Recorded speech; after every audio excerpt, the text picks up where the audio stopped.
Presenter this evening is Megan MacNeil. Megan is a child and youth outreach worker at the Mi'kmaq Family Healing Center in Millbrook. Megan loves working with and supporting youth with the use of all kinds of crafts, mindfulness, and programming. With an educational background in gender studies and social services, Megan has proven to be very passionate about helping others in their lifelong journey. She is currently a student in the Bachelor of Social Work program at Dalhousie University and hopes to continue working with families that have experienced family violence. It is my pleasure to introduce everyone to Megan. Please go ahead, Megan. Hello, everybody. I hope everyone's doing well and got to enjoy some of that sun we had in good old Nova Scotia this afternoon. So we're going to start off with, like Anne had said, I work at the Millbrook Mi'kmaq Family Healing Center in Millbrook. So we're going to kind of take a bit of an Indigenous lens on the next couple of slides. So I hope you guys all enjoy. So within an Indigenous culture, there are the 7 sacred teachings. And really, these are the guiding principles in how we live our lives. What's really cool about these teachings is that they're actually connected to different animals. So every single teaching, as you can see on the slide, is connected with a different animal. While this is an Indigenous practice, these teachings can be embraced and connected to anybody. So for this portion of the presentation, I'll be using these teachings to offer guidance on parenting while still experiencing or dealing with the aftermath of gender-based violence within the home. So I'm going to get you guys to do a little bit of an activity. As I read out loud the 7 sacred teachings, feel free to write down which ones connected with you right away. So whatever teaching, just the word resonates with you, I'd like you to write it down. So the 7 sacred teachings are love, honesty, truth, courage, wisdom, respect, and humility.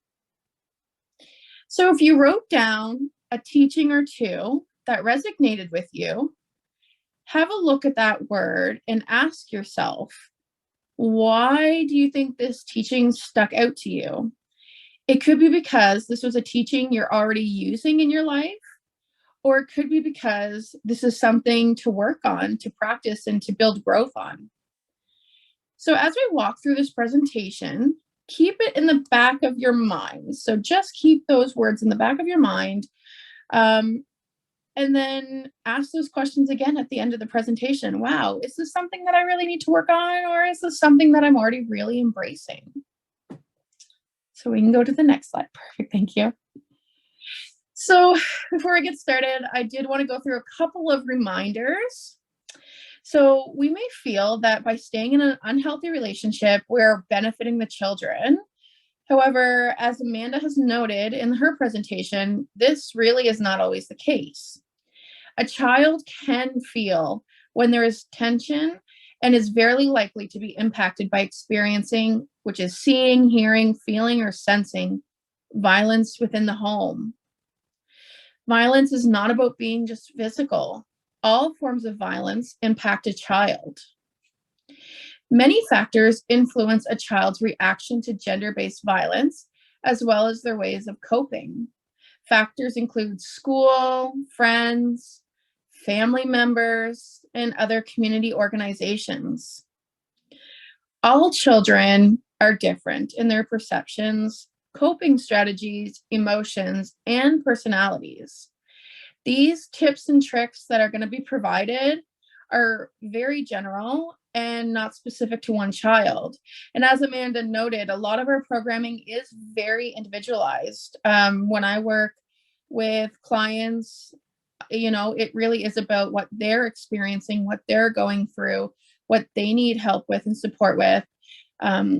So this is going to provide like a baseline, but it certainly isn't going to be a one size fits all. Okay, so we're going to start with love, which is the eagle. So, love is a deep affection that we have for all things that are important to us. This can include Mother Nature, the Creator, loved ones, and ourselves. As we start with love, I want everyone to remember that gender based violence in the home does not equal no love for the children within it. Number one is more affection. So it is important for all children to experience affection, but it is even more important if they are experiencing gender-based violence within the home. It's also really important to remember that affection is both physical and emotional. Physical affection can include things like hugging and holding, placing a hand on the shoulder, a kiss on the forehead, a high five, or a pound it. With physical affection, it's really important to know or kind of gauge what your child is comfortable with. So some kiddos, even someone like me, is not really a huggy person. Other kiddos are. They love hugs. They love that physical affection. So it's really important to be mindful of body language. Are they tensing up when you hug them, or are they relaxing? So just kind of watch for those things. Emotional affection is about building that child up. This includes praising and encouraging, listening, laughing, cheering that child on, showing kindness, and validating a child. So this comes in really in handy when you're thinking about these big emotions, right? Those big behaviors. It's really important to validate what that child is feeling instead of, saying it's no big deal. Just forget about it.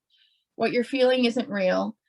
It's about getting on their level and really validating, even if it is a big emotion, what they're going through, kind of seeing it through their eyes. So self-care is not a selfish act, but it's actually a selfless act. So I always like to use the example of getting on an airplane. So when you get on an airplane, you're listening to that safety check. And you've got the people all over the plane doing their little pointing fingers and all that. And they tell you that if the plane goes down, you have to put on your oxygen mask before other people. And of course, as a parent, you're thinking, I'm going to put that oxygen mask on my child first. But what happens if you go to put that oxygen mask on your child and you lose oxygen? Now you both don't have oxygen. So it's critical really to take care of yourself, give yourself oxygen, so then you can give your child that oxygen.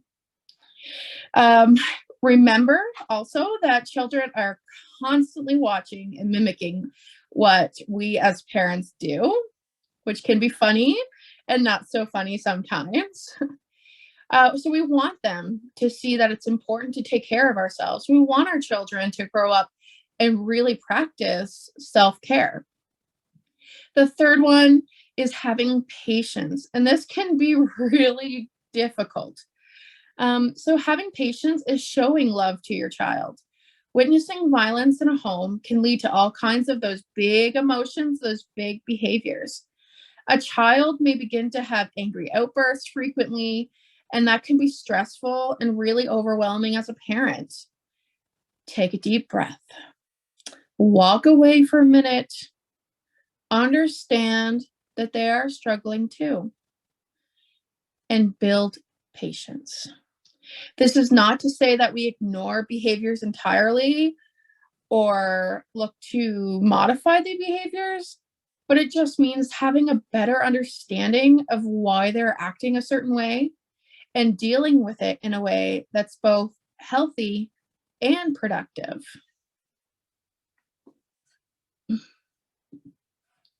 Okay, honesty, which is the sabe or Bigfoot, as we like to call him.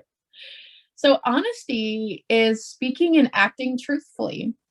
Actions such as being true to our spirit and accepting who we are will guide us in being honest. The Sabe walks tall because they know who they are and they accept their truth.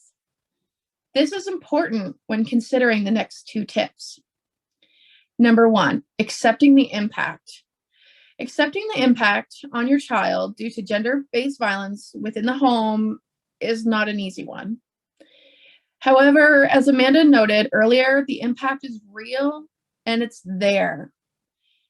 A child needs to know that what they've experienced is valid, and a great start to that is acknowledging our own parts in what has happened. Accepting the impact is also important in order just to move on. When we cannot accept something, it becomes stalled in moving forward. And that moving forward piece is just like paramount to being able to heal, right? If we want to heal, if we want to move further, we have to kind of accept what we've gone through and heal from that. So just like the Sabe, we want to build confidence, right? So when we think of that Sabe, we think standing tall, right? Just like I was doing earlier with the hands on the hips, just walking and everything else. So we want them to stand up tall. We want them to be confident. Building confidence is important to parenting. So we can build confidence by doing a couple of different things. Encouraging them to try new and positive things, maybe sport, maybe they saw a new friend at the park, maybe some crafts. This can include tasks around the house like chores. Maybe, somewhat you ask them to start vacuuming. That can be exciting. You can make it exciting. It can be a whole routine. From a very young age, most children are able to contribute in very small ways. And that gives them really a sense of empowerment, and it also builds on routine. So help when it's requested. So this one's really hard, but children need to make mistakes and work things out on their own. They need to know that they can problem solve. Unless they're in immediate danger, allow them to navigate a little bit of their struggles. If they ask for help, great. And if they fail, it is not an I told you so moment. It's how can we fix this? How can we get better at this? How can we improve? So then there's praising effort. It is important not to overpraise a child because then it loses its value. Whether a child was successful in whatever they were doing, praising their attempts will build confidence in them trying. So if you see a child really trying something, and even if they, quote unquote, fail, it's really important to say, good effort, good try, you did awesome. I saw you get up there, you did it, good job. Next slide. Thank you. So then there's courage, and that's the bear. And I often think when I think of courage, I do think of the mama bear, right? Protecting those cubs. You never want to mess with the cub when mama bear is there. So how do we look at courage? So courage is the ability to face danger and fear and changes with confidence and bravery. So we're going to talk about two things here. Asking for help, which takes a lot of courage. Whether you experience gender-based violence or perpetrating it, asking for help is not an easy task. It takes a lot of courage. Asking for help is a parenting tip because in the end, it will help the child. It also shows them that it's okay to ask for help and validates that their experience was not an okay one. And then there's maintain routine, which as a child and youth outreach worker is like the main thing when working with parents that I try to kind of get out there. The routine is so important. So if nothing else is remembered in this session, just remember one thing. Kids need routine. A home with violence is often unpredictable. For example, not knowing whether a parent will come home happy or if they're going to come home upset and out of control. A routine allows a child to know what is expected and ultimately makes them feel safe. If there is still violence in the home, it is important to try and maintain routine as much as you possibly can. Ways to maintain routine are attendance in school, a regular bedtime and wake up time, a visual schedule in the common room, like a kitchen or a living room, weekly outings that a child can look forward to. And it's really important to remember that the same applies when having to live in a shelter. So even if that's something like if you're escaping gender-based violence and you're in, let's say, Autumn House or the Mi'kmaq Family Healing Center, it's even the little things like, okay, let's make sure we get to bed by 8 p.m. or okay, let's wake up and get to school. Those, what might seem like little things, really help maintain the routine and still create that predictable, safe environment for the child. Okay.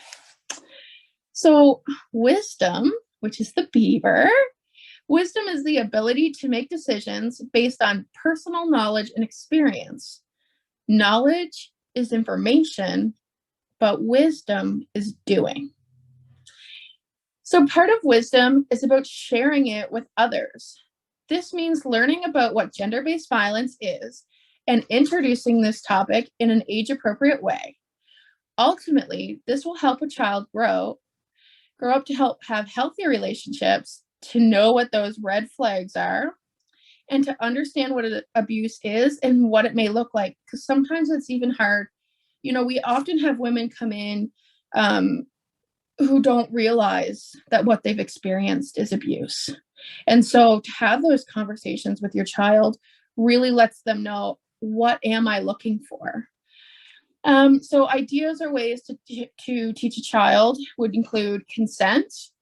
This can start at a very young age by listening to a child when they don't want to hug a certain person. You can also teach a child consent when it comes to tickling. Tickling is okay if the other person is okay with it. Having conversations about what they're seeing on TV or what they're watching on TikTok. Are the TV shows or the social media encouraging unhealthy relationships and poor boundaries? There are so many books of all ages to explore these topics. Books about emotions, empathy, family dynamics, relationships, everything. Spend time reading with them by forming a family book club or read with them as a nighttime routine. And then breaking down gender stereotypes. Men do not need to be tough and emotionless, and women do not need to be weak and emotional.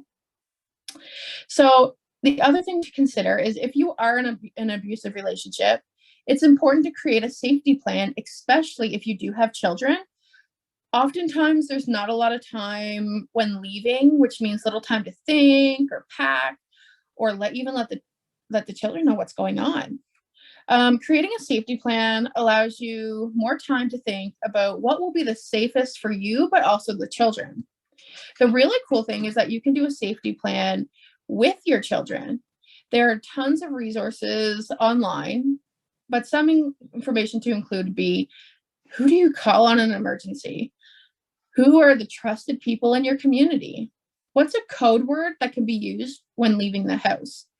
Or even what's a safe place within the home that they can go to feel safe?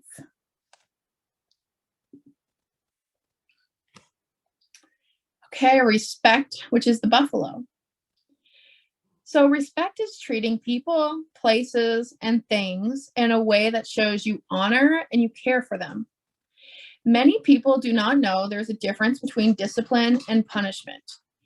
Discipline is meant to be a learning moment that helps a child's growth. Punishment is meant to shame a child into not repeating an act.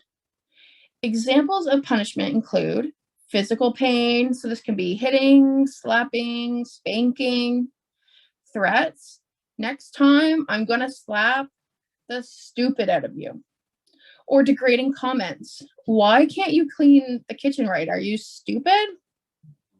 Examples of discipline include role modeling. So maybe you go and you help the child clean by showing them what's expected.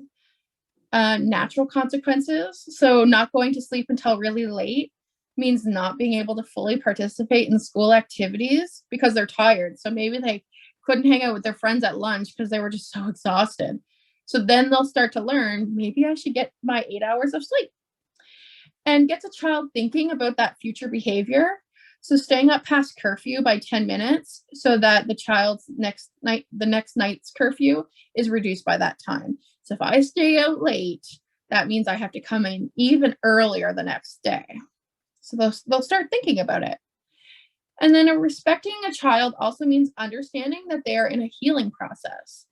These things take time, and a child may not be ready to talk about it just because you are. This does not mean isolating your child or avoiding hard topics like violence within the home. It means respecting the child's boundaries.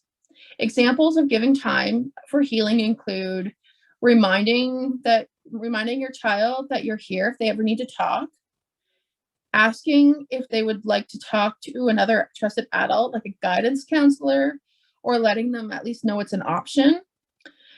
Listening when a child is opening up about their feelings or experiences, which also leads into avoiding asking a lot of questions. So you want the child to be the guide. You don't want to kind of investigate or interview the child. You want to just kind of let it flow and see what comes out. And offering alternative ways of communication. So I like to do a lot of art and crafts. And usually when, kiddos are playing with something and they're painting, things start to come out and healing starts to happen. So having a space where they can talk, but also express how they're feeling through drawing or paintings or whatever, is also helpful. Okay, humility, which is the wolf. Humility is about having sensitivity towards others, respecting their way of doing things, and listening to them. It means having self-awareness of personal strengths and limitations and knowing you have the capacity for change and growth. Being humble can mean acknowledging what has happened and understanding that it does impact your child. As you can see, we have talked about this in a previous slide, which shows just how interconnected these teachings really are. Examples of how to listen and validate your children's story, or your child's story, include validating statements. I believe you. I'm glad that we are talking about this. I'm sorry that's what you had to experience. Take deep breaths. If you're becoming overwhelmed and defensive, actively listen, which means listening to what the child is saying before thinking of a response. When we listen, sometimes we're half listening, but we're also trying to come up with the response right away. So it's really important to just kind of empty that mind a little bit and focus on exactly what the child is saying. Asking what the child's needs are. Do they need anything from you? And using both physical and emotional affection. Being the parent in a home where there is or where there was or is violence can lead to feelings of guilt or even shame. Sometimes it can be easier to deny that things were that bad or that the child was really affected. Denying a violent event happened is also denying the child's perceived experience, which is also why it's kind of full circle. It's important to take care of yourself and process what you've been through in order to help the child heal. And then our last one, my favorite little guy here, the turtle. Truth is to know all of these things, meaning to live truthfully is to understand and practice all of these teachings. Once violence has occurred in the home, a child can become confused as to what is appropriate or not appropriate. Sitting down and coming up with simple house guidelines is a great way to remind everyone that violence is not okay. It's also an activity that involves the whole family and allows any children to voice their opinion on what they think behavior is and is not acceptable, which can be kind of interesting because that might allow them to say, you know, mom and dad, or mom and mom, or dad and dad, or whoever. I noticed there was some yelling, and I don't think that's acceptable. And that could be a real eye-opening moment. So examples for family guidelines include ask before taking something from somebody else. No hurting anyone's body, which means kicking, hitting, punching. No hurting anyone's feelings, insults, yelling, name calling, and saying sorry when we do hurt somebody's feelings. Living truthfully also means accepting who we are, including emotions. Children who experience gender-based violence in the home may also experience big emotions that can be overwhelming. As parents, it's important to remind our child that all emotions are normal. Instead, it is about what we do with those emotions. Talking about emotions also opens up space for children of gender identities to feel like it is normal. For example, instead of boys being told that to be emotionless, they can be told that emotions are okay. It is okay to be mad, glad, or sad. Ideas for talking to children about our emotions include books. Some examples would be The Color Monster or Shouting at the Rain. There's programs that like the Zones of Regulation, and if you Google them, they often have like really good free templates that you can use. Talking about feelings in a normal way. I'm feeling sad today. Mom is so happy today. What are you feeling today? Make coping strategies fun. Calming jars, which are my favorite. I must have 20 of them on this table right now. So you can just look up calming jars. They're really fun to do. Fun breathing exercises, yoga, coloring, crafting, or a screaming box, which can be fun too. So the last slide here.